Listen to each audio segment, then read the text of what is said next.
Dunia ini sungguh tidak pernah sepi dari konspirasi dan persaingan global dari negara-negara maju yang bersifat hegemonik, predatorik.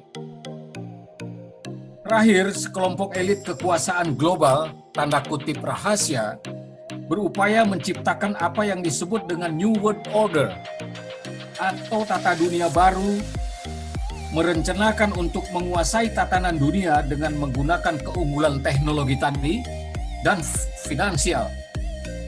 Sedemikian rupa sehingga akan merampas kedaulatan banyak negara-negara bangsa di dunia ini dalam rangka mewujudkan ambisi hegemoni globalnya. Konspirasi menuju tatanan dunia baru atau the New World Order. Kemudian ada juga yang berspekulasi jangan-jangan COVID-19 ini merupakan bagian dari perang generasi keempat, bukan menggunakan mesin perangnya militer, tapi menggunakan biologi sebagai mesin perangnya, dan berbagai spekulasi lainnya.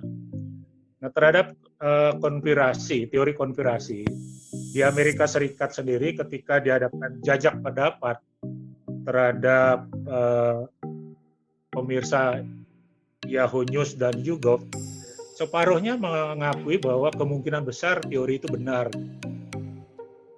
Walaupun ada yang menganggap teori itu belum tentu benar.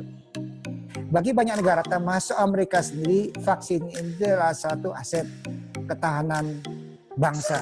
Karena itu, institusi yang mengelola vaksin di Amerika itu diserahkan pada militer yang sebutnya Milvac. Jadi teman-teman kalau mau Google, silakan Google namanya Milvac. Kalau CanSino jelas itu adalah di PLA. PLA itu adalah tentaranya Tiongkok. Jadi sampai saat ini memang yang buka pintu kerjasama adalah dari Tiongkok, Sinovac, yang kemarin Pak Presiden sendiri sudah kunjungi Bio Farma. Kita harapkan dalam waktu dekat, ya kembali kalau bicara penilaian vaksin, prinsip negara ada, tapi paling nggak kita melangkah itu duluan. New normal adalah gaya hidup yang dicanangkan oleh WHO dengan hidup bersama COVID ini bagaimana? Harus ada perubahan perilaku di dalam peradaban manusia, utamanya di daerah urban. Perilaku orang berkumpul akan berubah dengan batasan sosial, tradisi penyapaan yang semula dengan jabat tangan atau bahkan berpelukan akan berubah, kesadaran akan hidup bersih dan sehat, serta bebas kuman akan menjadi gaya hidup baru. Pesta-pesta akan berkurang. Dan saya kira kita harus sudah mulai sekarang menyesuaikan diri dengan kehidupan yang baru. Bagi Indonesia hanya satu, kita harus menggalakkan kembali hidup berdikari. Dunia akan mengalami nasionalistik, di mana masing-masing negara akan fokus mengurusi dirinya masing-masing. Menghadapi kekacauan rantai dukungan kehidupan, maka food security menjadi prioritas. Indonesia harus mulai biasa dengan makanan yang diproduksi sendiri. Apakah hal tersebut adalah cara alam, semesta alam, mengoreksi dirinya agar muncul keseimbangan baru atau yang dikenal dalam ruang parle kita atau ruang parle publik sebagai new normal?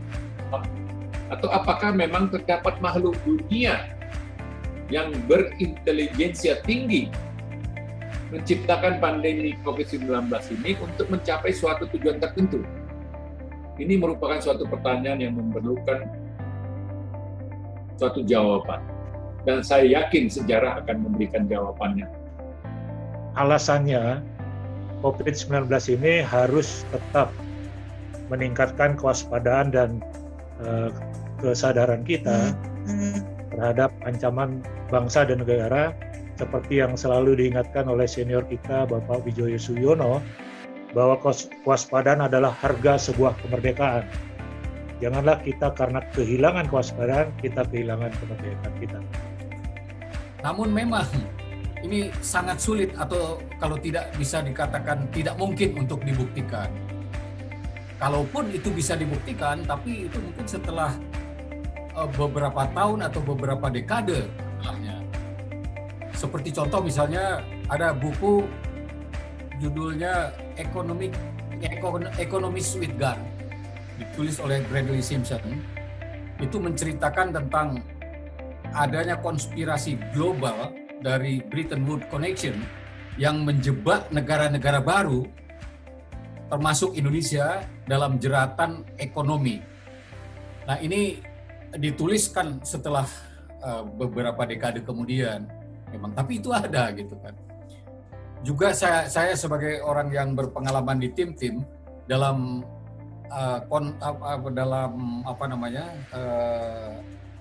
jajak pendapat di tim-tim, itu sulit untuk dikatakan tidak ada konspirasi di situ, tapi sangat terasa gitu kan.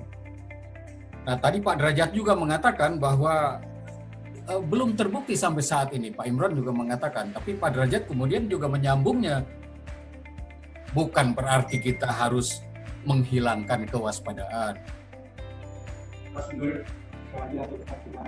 Diskusi yang cukup hangat.